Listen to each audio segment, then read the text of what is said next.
Some people are born into extraordinary circumstances. Others have extraordinary circumstances thrust upon them. Sarah Martinez thought she knew which category she belonged to until the morning of March 15th, when her biggest worry shifted from running out of coffee filters to staying alive long enough to see another sunrise. What started as another ordinary shift at the small cafe near the military base would become the day that transformed a 24-year-old waitress into someone she never imagined she could be.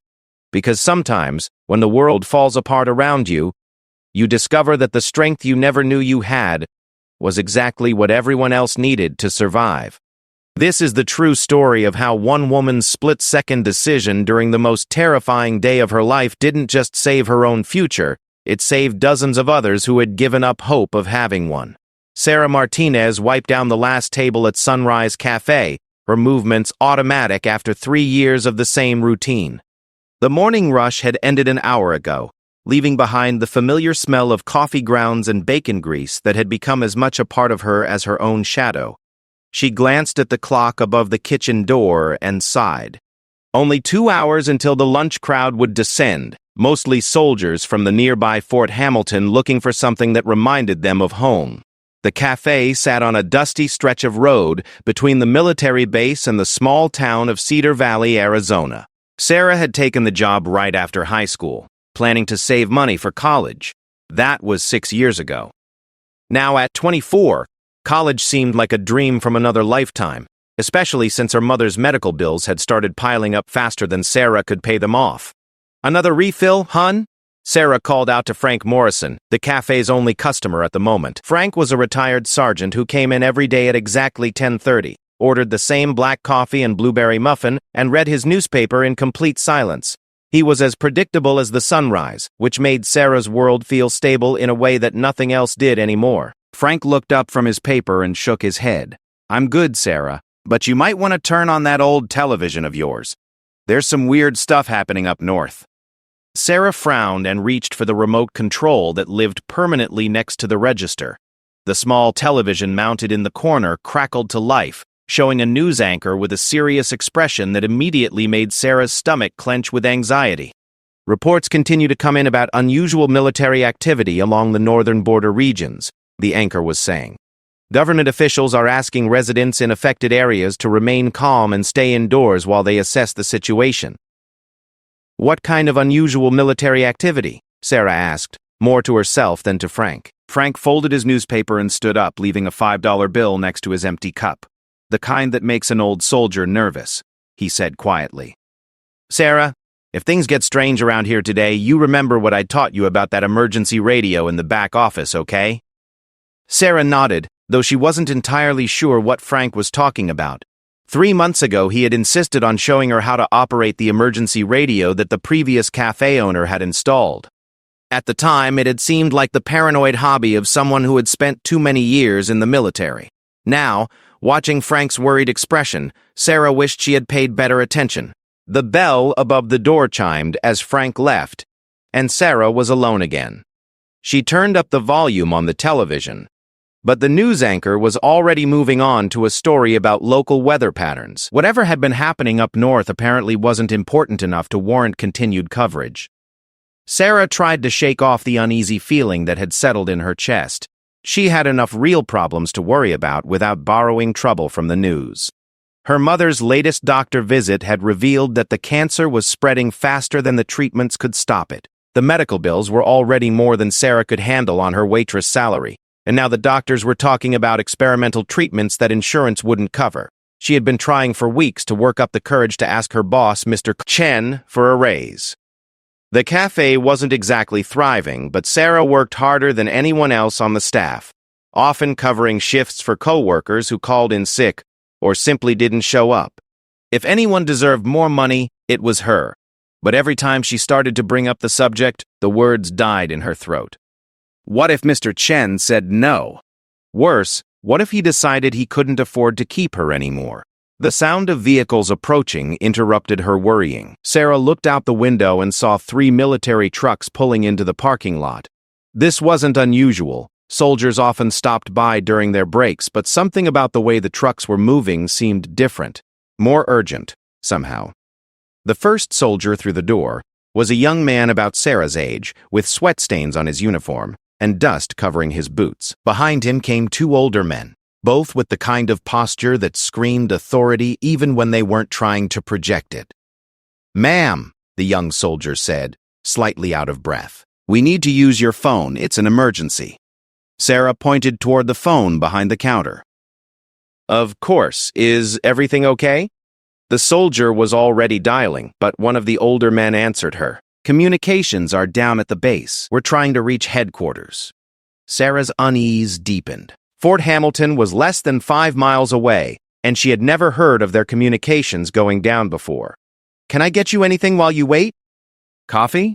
Water?" The older soldier nodded gratefully. "Coffee would be great. Make it strong." Sarah busied herself preparing a fresh pot, trying not to eavesdrop on the phone conversation happening behind her, but it was impossible not to hear the urgency in the young soldier's voice. "Sir, we've lost contact with Alpha Company." "Yes, sir. Completely dark. We're at the civilian cafe on Route 47 trying to re-establish—" "What? Are you sure about that?" Sarah felt a chill run down her spine. She had grown up in a military town, and she knew that soldiers didn't lose contact with their units unless something was very wrong. The soldier hung up the phone and turned to his companions. "We need to get back to base immediately. They're implementing emergency protocols." "What kind of emergency protocols?" Sarah found herself asking before she could stop herself. The three soldiers exchanged glances, and for a moment Sarah thought they weren't going to answer. Then the youngest one spoke up. "Ma'am, we're not supposed to discuss operational details with civilians, but you might want to close up early today. Head home and stay there." Sarah's hands were shaking as she poured coffee into 3 paper cups. "Is it that serious?" "We don't know yet," one of the older soldiers said, "but it's better to be safe." They took their coffee and left money on the counter, more than the drinks cost. As they headed for the door, Sarah called out, "Wait! What should I tell people if they ask what's happening?" The soldier paused in the doorway. "Tell them to tune in to the emergency broadcast system. And ma'am, if you hear sirens, don't wait around to see what they're for." The door swung shut behind them, and Sarah was alone again. But now the silence felt different, threatening somehow. She turned up the television volume again, flipping through channels to find more news coverage. Most stations were showing regular programming, but one local channel had a breaking news banner scrolling across the bottom of the screen. "Unconfirmed reports of explosions in northern Arizona. Authorities investigating." Sarah's phone buzzed with a text message from her mother. "Saw something on the news about problems near your area. Are you okay?" She typed back quickly, "I'm fine. Probably nothing serious. Love you." But as she hit send, Sarah realized she wasn't sure if that was true. The cafe's windows looked out onto Route 47, which was usually busy with traffic heading to and from the base. Now, the road was almost empty except for the occasional military vehicle racing by at speeds that seemed unsafe for the narrow highway. Sarah tried calling Mr. Peter Supper Chen to ask if she should close early, but his phone went straight to voicemail. She tried calling her coworker Jessica, who was supposed to come in for the afternoon shift, but got no answer there either. The television suddenly switched from regular programming to an emergency alert. Sarah's heart began racing as she read the words scrolling across the screen. "Emergency alert system. Seek immediate shelter. This is not a test." Before Sarah could fully process what she was seeing, the sound of jet engines overhead made her look up at the ceiling. The planes were flying low, lower than she had ever heard military aircraft fly over the cafe before. The building shook slightly as they passed. Sarah's phone started ringing. When she answered, her mother's voice was tight with worry. "Sarah, you need to leave right now. Get in your car and drive south, away from the base." "Mom, what's happening?" "I don't know exactly, but your father's old army buddy just called. He said there's some kind of incident happening near military installations across the region. He thinks it might be—" "Oh, God. Sarah, he thinks someone might be attacking military bases." The phone line crackled with static, and Sarah had to strain to hear her mother's voice. "Sarah? Are you still there?" "I'm here, Mom. I'm going to close up and head home right now." "No, don't come here. If they're targeting military installations, you're safer away from anything that looks strategic. Drive south toward Phoenix and find somewhere to stay until this is over. Sarah looked around the cafe at the familiar tables and chairs, at the pictures on the walls of local landmarks and longtime customers. The idea of just abandoning it all felt wrong, but the fear in her mother's voice was real. "Okay, I'll leave now. I love you, Mom." "I love you too, sweetheart. Call me when you're safe." Sarah hung up and started moving quickly, turning off the coffee makers and the grill, grabbing the day's receipts from the register. As she was stuffing the money into a deposit bag, she heard the sound that would haunt her dreams for years to come. It started as a whistle, high and thin, growing louder by the second. Sarah had never heard a missile before, but something primal in her brain recognized the sound immediately. She had maybe 10 seconds to react. Instead of running for her car, as every instinct screamed at her to do, Sarah found herself remembering something Frank had told her weeks ago during one of their quiet conversations. "The cafe is built like a bunker," he had said. "Old Pete, who owned it before Chen, used to be worried about tornadoes. Put in a reinforced basement and everything." Sarah ran for the basement door behind the kitchen, yanking it open just as the first explosion hit somewhere nearby. The building shook violently, and she tumbled down the wooden stairs in complete darkness, her phone's flashlight the only thing keeping her from breaking her neck. The basement was small and cramped, filled with old restaurant supplies and boxes of forgotten paperwork, but the walls were solid concrete, and as Sarah crouched in the farthest corner, she realized that Frank had been right. This place was built to survive. Above her, she could hear more explosions, each one closer than the last. The building shuddered and groaned but held together. Sarah's phone had no signal in the basement, but she could still use the flashlight function. In the weak beam of light, she saw something she had never noticed before. Frank's emergency radio, sitting on a shelf next to cases of canned tomatoes. Sarah grabbed the radio and fumbled with the controls, trying to remember what Frank had shown her. After a few moments of static and squealing, she managed to tune in to what sounded like an official emergency broadcast. "This is Emergency Broadcast System Station, KPHX. Military installations across Arizona and Nevada are under attack by unknown forces. Civilians are advised to seek immediate shelter and avoid all military installations and government buildings. Repeat, seek immediate shelter."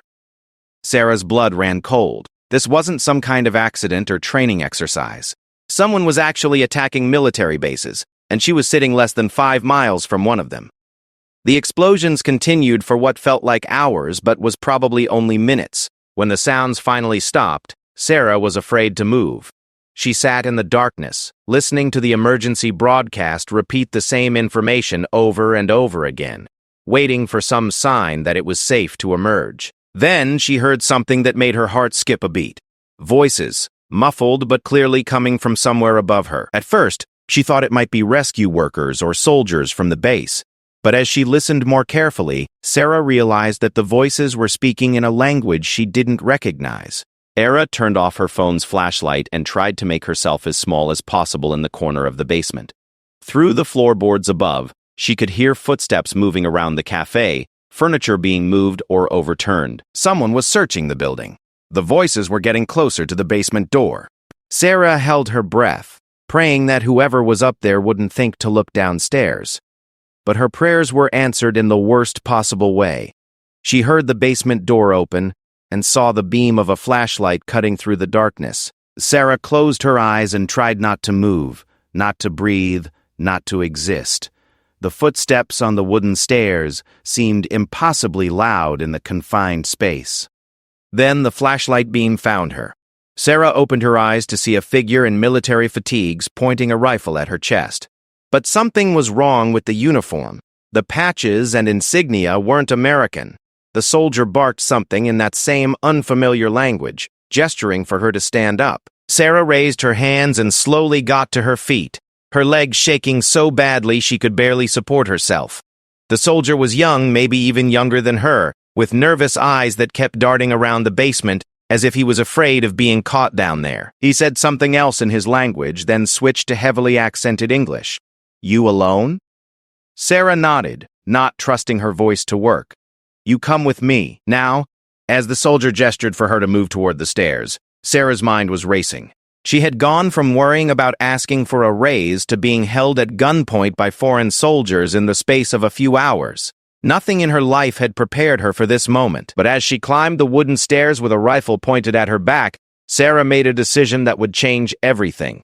Instead of giving in to the terror that was threatening to overwhelm her, she started paying attention. She noticed the soldier's accent, the patches on his uniform, the nervous way he kept checking over his shoulder.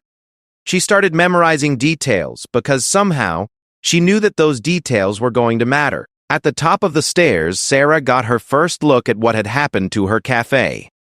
The windows were blown out, tables and chairs were overturned, and there was a fine coating of dust and debris covering everything. But the building was still standing, which meant Frank had been right about its construction.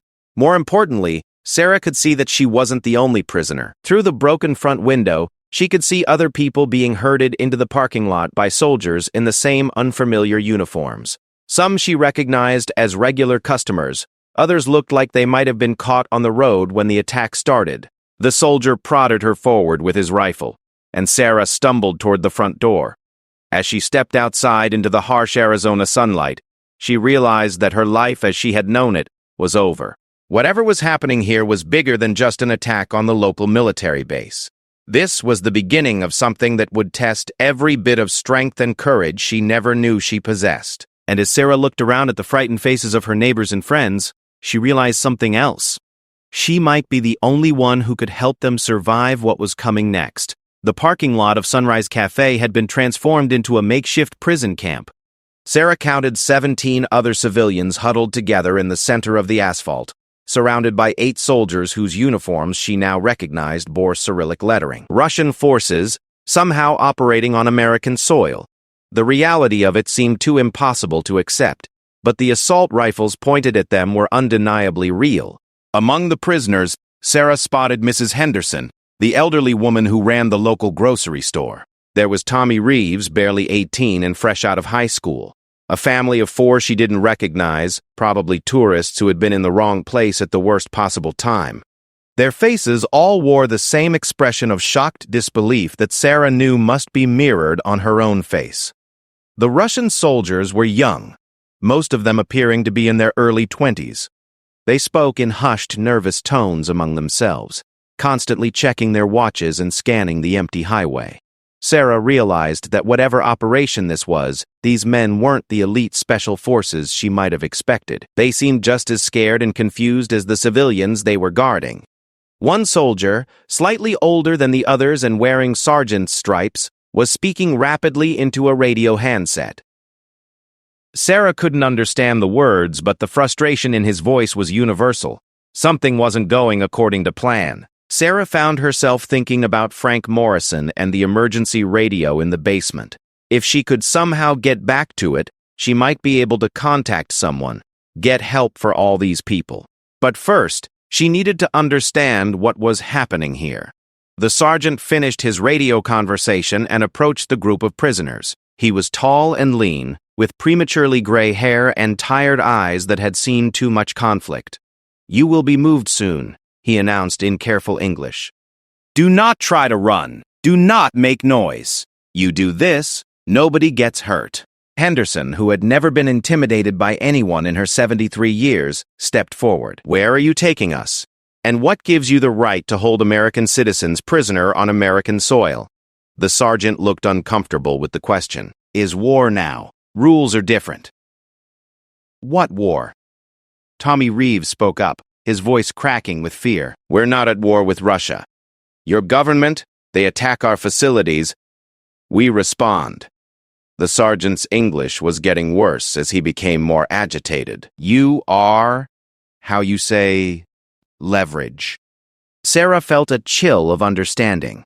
These soldiers believed they were responding to an American attack on Russian targets. Whether that was true or not, they were treating this as a legitimate military operation, not terrorism. That might be the key to keeping everyone alive. "Sergeant," Sarah said, stepping forward slightly. "My name is Sarah Martinez. I work here." She gestured toward the cafe. "Can you tell us what's going to happen to us?" The sergeant studied her face for a moment. "You will be moved to secure location. Exchange for our people, maybe." or maybe just kept safe until fighting is over. How long will that be? The sergeant shrugged. Days, weeks. Depends on your government. Sarah's mind was racing. Days or weeks in captivity would be bad enough for her, but she was looking at people who couldn't survive that long under harsh conditions.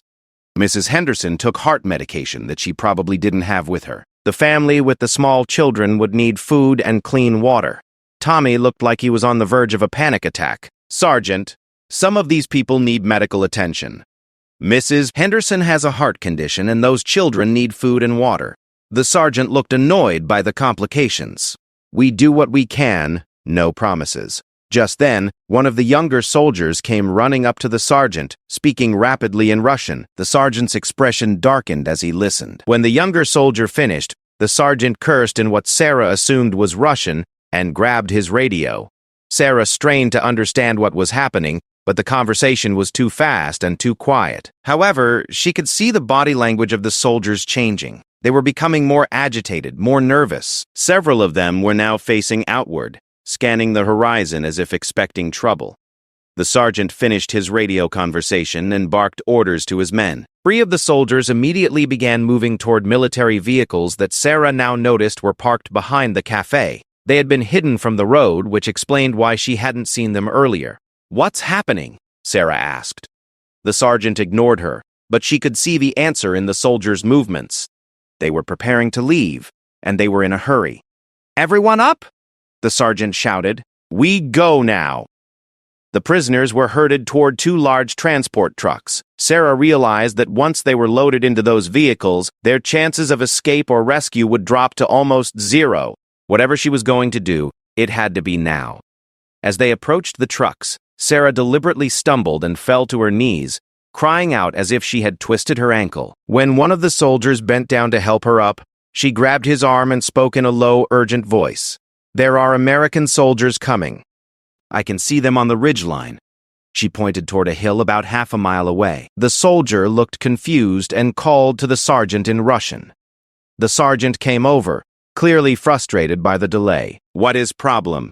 "She says American soldiers are coming," the young soldier explained in English. The sergeant raised his binoculars and scanned the ridge line where Sarah had pointed. Of course, there was nothing there, but Sarah had bought them a few precious minutes. "I don't see anything," the sergeant said, but he continued to scan the area. While he was distracted, Sarah whispered to Mrs. Henderson, who was standing closest to her, "When I give the signal, everyone needs to run toward the cafe. There's a basement with thick walls." Henderson nodded slightly, then passed the message to Tommy, who passed it to the family next to him. Within moments, all the prisoners knew the plan. Sarah waited until the sergeant lowered his binoculars and turned back toward the trucks. Then she screamed as loud as she could, "Now!" The parking lot exploded into chaos. 17 civilians suddenly scattered in different directions, most of them heading for the cafe as Sarah had instructed. The Russian soldiers, caught completely off guard, shouted in confusion and raised their weapons. Sarah had gambled that the soldiers wouldn't immediately start shooting civilians, and for a crucial few seconds, she was right. The sergeant was screaming orders, trying to restore order, but his men were young and panicked. Sarah reached the cafe first and held the front door open for the others. Mrs. Henderson was moving faster than Sarah had thought possible, with Tommy right behind her helping one of the children from the tourist family.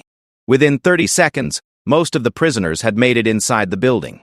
"The basement!" Sarah shouted, pointing toward the kitchen. "Everyone get downstairs!"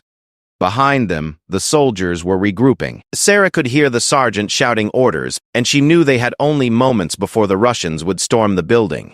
As the last of the civilians disappeared down the basement stairs, Sarah grabbed Frank's emergency radio from behind the counter where she had left it earlier. She also snatched a large knife from the kitchen, not because she thought she could fight trained soldiers, but because holding it made her feel slightly less helpless. The basement was crowded and dark, with 17 people trying to fit into a space meant for storage.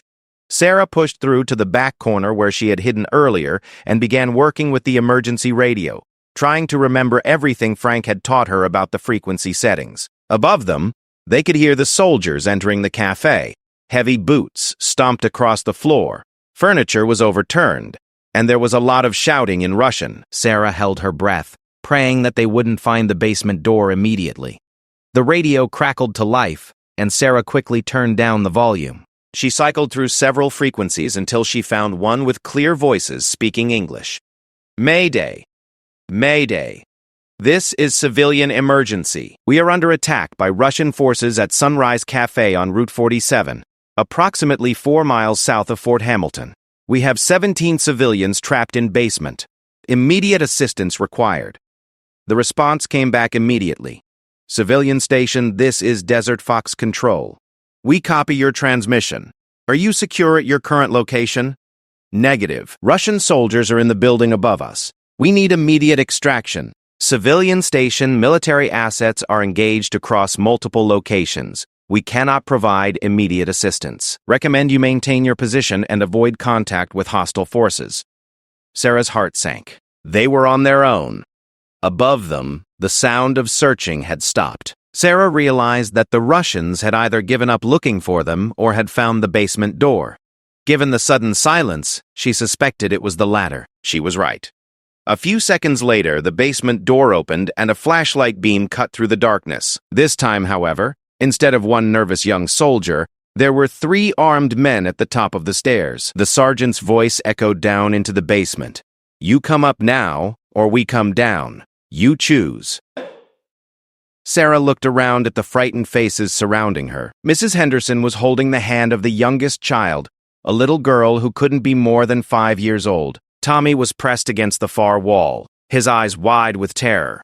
The tourist family was huddled together, the parents trying to shield their children with their own bodies. Sarah made a decision that surprised even her.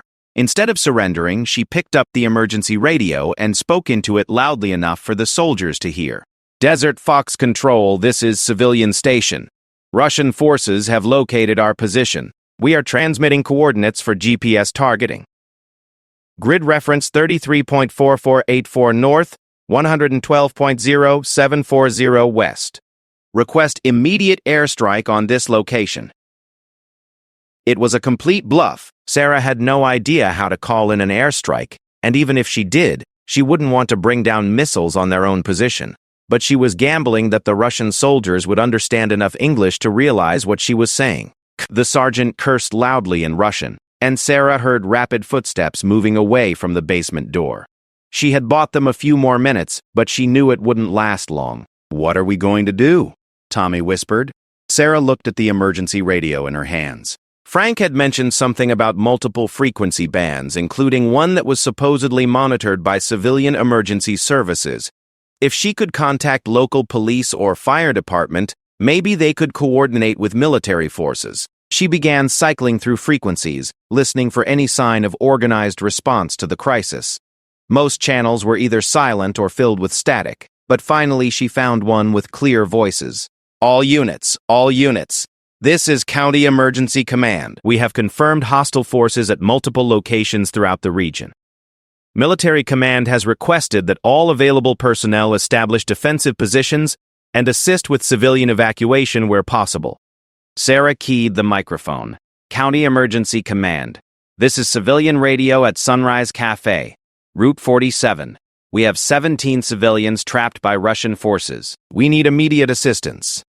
The response came back quickly. Civilian station, identify yourself. My name is Sarah Martinez. I work at the cafe. We're trapped in the basement with 17 people, including children and elderly. Russian soldiers are in the building above us.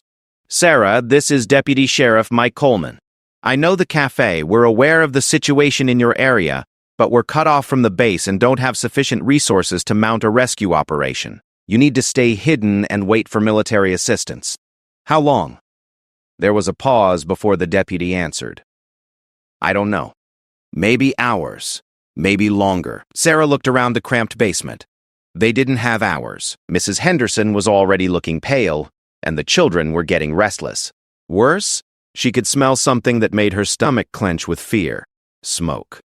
The Russians had set fire to the cafe above them. Sarah keyed the radio again. Deputy Coleman, they're burning the building. The basement is filling with smoke. We have to get out of here. Sarah, listen to me carefully. The basement should have an emergency exit. Old Pete Morrison built that place like a bomb shelter back in the 70s. There should be a hidden door in the back wall that leads to an underground tunnel. Sarah frantically searched the back wall with her phone's flashlight. At first, she saw nothing but concrete and old shelving, but then, behind a stack of canned goods, she found what looked like a small metal handle set into the wall. She pulled on the handle, and a section of the wall swung inward, revealing a narrow tunnel that disappeared into darkness. "I found it," she whispered into the radio. "Good. That tunnel leads about 50 yards north, away from the building. It comes up inside a concrete drainage culvert. From there, you can reach the tree line without being seen." SASA gathered the group around her. "We're going through the tunnel. Stay close together and don't make any noise." Mrs. Henderson looked skeptical. "I don't know if I can crawl through a tunnel." "You can do it," Sarah said firmly. "We all can, because we have to." One by one, the civilians squeezed through the hidden door and into the tunnel. Sarah went last, pulling the door closed behind them. The tunnel was narrow and low, forcing everyone to crawl on their hands and knees. The air was stale and dusty, but it was better than the increasingly smoke-filled basement they had left behind. The crawl felt like it took forever, but finally Sarah saw light ahead. The tunnel ended at a metal grate that opened into a concrete drainage ditch, just as Deputy Coleman had described. Through the grate, Sarah could see trees and brush, blessed cover from the searching eyes of their captors. Tommy, who had gone first, was already working on the grate. It was rusted but not locked, and after a few minutes of effort, he managed to get it open. As the group emerged from the tunnel, Sarah looked back toward the cafe. The building was fully engulfed in flames, black smoke pouring into the clear Arizona sky. The Russian soldiers were nowhere to be seen, presumably having moved on to their next objective once they realized their prisoners had escaped. Sarah helped Mrs. Henderson to her feet and looked around at the group of exhausted, frightened people who were now looking to her for leadership. Somehow, in the space of a few hours, she had gone from serving coffee to leading a resistance operation.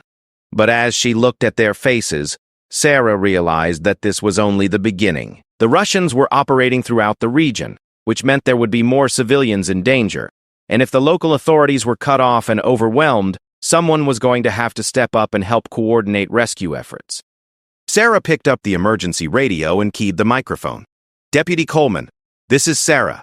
We're clear of the building and hidden in the tree line north of the cafe. Good work, Sarah. Can you move your group south toward town? We're setting up an evacuation center at the high school." Sarah looked around at the group.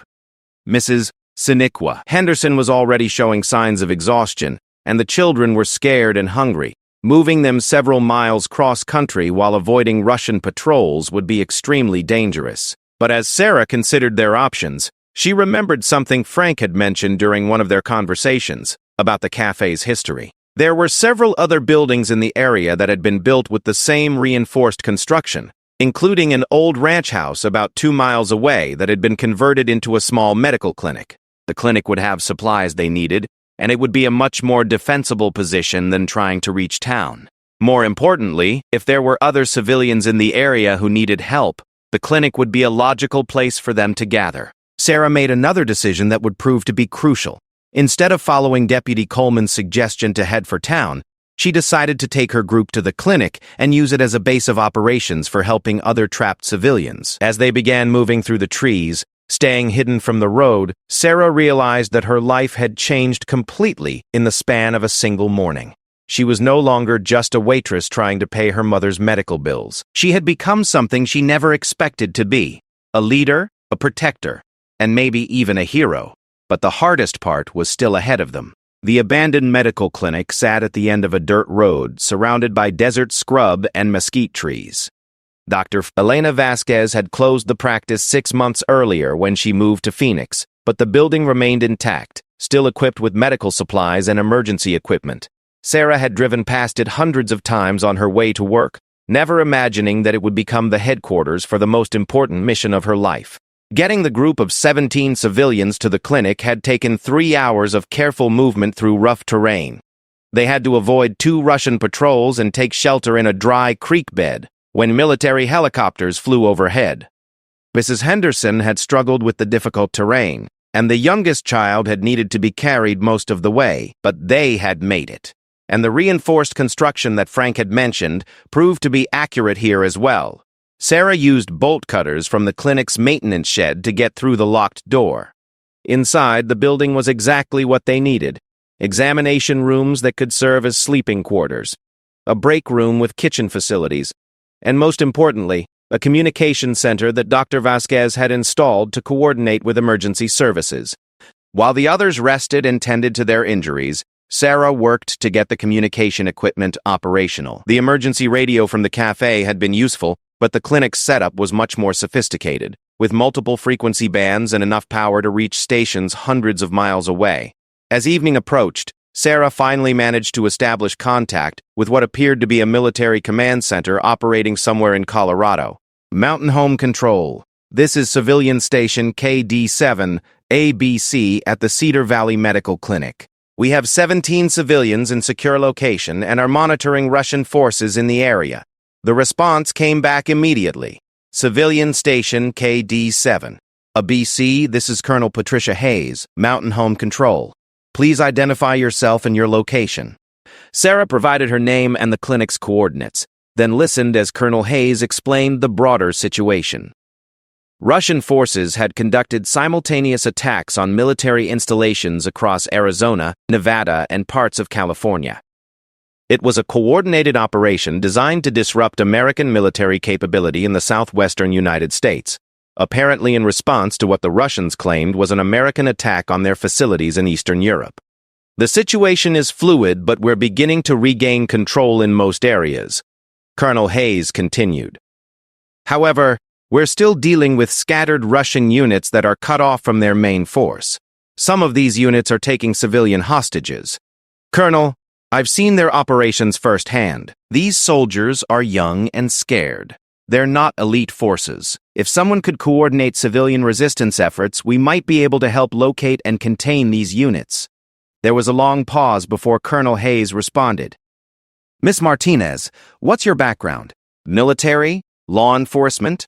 Sarah almost laughed at the question. I'm a waitress, Colonel, or I was until this morning. A waitress who managed to save 17 people from a Russian capture team and establish a secure communication post.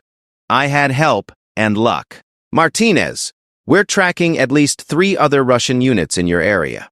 Each one has an unknown number of civilian hostages. Our military assets are stretched thin right now. If you're willing to coordinate civilian rescue operations, we can provide you with intelligence and support. Sarah looked around the clinic at the people who had trusted her to keep them safe. Mrs. Henderson was sleeping in one of the examination rooms, finally getting the rest she needed. Tommy was helping the tourist family settle their children for the night. Everyone was safe, fed, and had medical attention if they needed it. But Sarah knew there were dozens of other people out there who weren't safe. People who were being held at gunpoint by scared young soldiers in a foreign country, waiting for someone to help them. Colonel, what do you need me to do? Over the next 6 hours, Sarah Martinez transformed from a small-town waitress into the unofficial leader of civilian resistance operations in the Cedar Valley region. Working with intelligence provided by Colonel Hayes and her team, Sarah used the clinic's radio equipment to coordinate with scattered groups of law enforcement, military personnel, and civilian volunteers. The pattern quickly emerged. The Russian forces were operating in small teams of 8 to 12 soldiers, each team holding groups of 10 to 20 civilian hostages. The teams were trying to move their prisoners to predetermined extraction points where they could be evacuated back to Russian territory. But the coordinated nature of the operation had fallen apart when American forces had responded more quickly and effectively than the Russians had expected. Now the Russian teams were improvising, and that made them vulnerable. Sarah's first real test came at dawn on the second day. Radio intercepts had identified a Russian team holding 14 civilians at a truck stop about 8 miles from the clinic. The team was trying to requisition fuel for their vehicles, but the truck stop owner had disabled the pumps before fleeing. Working with Deputy Sheriff Coleman and 2 other law enforcement officers who had made it to the area, Sarah developed a plan that relied more on psychology than firepower. These soldiers believe they're the good guys, Sarah explained over the radio. They think they're fighting a legitimate war against American aggression. If we can convince them that the war is over and they've been abandoned by their own command, they might surrender without a fight. The plan was audacious. Sarah would approach the truck stop alone, carrying a white flag and a prepared statement in both English and Russian that she had written with help from a Russian-speaking volunteer who had contacted them over the radio. The statement claimed that a ceasefire had been negotiated and that all Russian forces were being ordered to surrender to American authorities. "This is insane," Deputy Coleman said over the radio. "You're not trained for this kind of negotiation." "Neither are those Russian soldiers," Sarah replied. "That's why it might work." Sarah approached the truck stop in an old pickup truck that belonged to the clinic, driving slowly with a white bedsheet tied to a makeshift flagpole. Through the truck stop's windows, she could see faces watching her approach, both Russian soldiers and American civilians. She parked 50 yards from the building and walked the rest of the way, holding the white flag high and calling out in English, "I'm here to talk. I have news about the ceasefire." A young Russian soldier emerged from the building, his rifle pointed at Sarah but not directly at her. Behind him, an older sergeant appeared, the same rank as the man from the cafe, but this one looked even more exhausted and confused. "You stop there!" the sergeant called out in heavily accented English. Sarah stopped and held up a piece of paper. "I have orders from your command. The operation has been terminated. All Russian forces are ordered to surrender to American authorities." The sergeant looked skeptical, but Sarah could see uncertainty in his eyes. She pressed her advantage. "Your communication with headquarters has been cut off for over 12 hours. The main operation failed. American reinforcements have arrived from other bases. Your extraction teams are not coming." The sergeant spoke rapidly in Russian to the younger soldier, who shook his head and replied with what sounded like questions. Sarah wished she could understand what they were saying, but their body language told her everything she needed to know. They were debating whether to believe her. "I have radio contact with your command structure," Sarah continued, bluffing completely. "They confirm that the ceasefire is in effect. If you surrender now, you and your men will be treated as prisoners of war according to international law. If you continue to resist, you will be considered terrorists." The sergeant looked back toward the truck stop, where Sarah could see other Russian soldiers watching from the windows. She counted at least 4, maybe 5 more. Against 14 civilian hostages, the math was not good if this turned into a firefight. But Sarah had one more card to play. "Sergeant, I know you don't want to hurt innocent people. Neither do I. But right now, American military forces are surrounding this area. If shooting starts, some of those civilians in there are going to die. Maybe some of your soldiers, too. For what? The operation is over. Your government is negotiating prisoner exchanges. Let me help you end this without anyone else getting hurt." The sergeant stared at Sarah for a long moment. She could see him weighing his options, trying to decide whether to trust her or fight. Finally, he lowered his rifle and spoke to the younger soldier, who reluctantly did the same. "You guarantee safe treatment for my men? I guarantee you'll be treated according to international law. That's the best anyone can offer in this situation." The sergeant nodded slowly. "We surrender. But first, I want to hear my command confirm this ceasefire." Sarah's heart sank. She had been hoping he wouldn't call her bluff on the radio contact. But then she remembered something Colonel Hayes had mentioned during one of their conversations. American intelligence had been monitoring Russian military communications and had identified several of their command frequencies. "Of course," Sarah said, trying to sound confident. "Let me contact the command frequency." She pulled out a handheld radio that Colonel Hayes had provided, already programmed with the frequency that American intelligence believed was being used by Russian command elements in the region. Sarah keyed the microphone and spoke in English, gambling that someone monitoring the frequency would understand. "Russian command, this is civilian negotiator at truck stop location Golf 7. Request confirmation of ceasefire orders for unit commanded by..." She looked at the sergeant expectantly. "Senior Sergeant Victor Petrov," he said. "Senior Sergeant Victor Petrov. His unit is requesting confirmation of surrender orders." For a moment, there was only static. Then, to Sarah's amazement, a voice responded in heavily accented English. "Civilian negotiator, this is Russian Tactical Command. Confirm that ceasefire is in effect. All units ordered to surrender to American authorities. Repeat.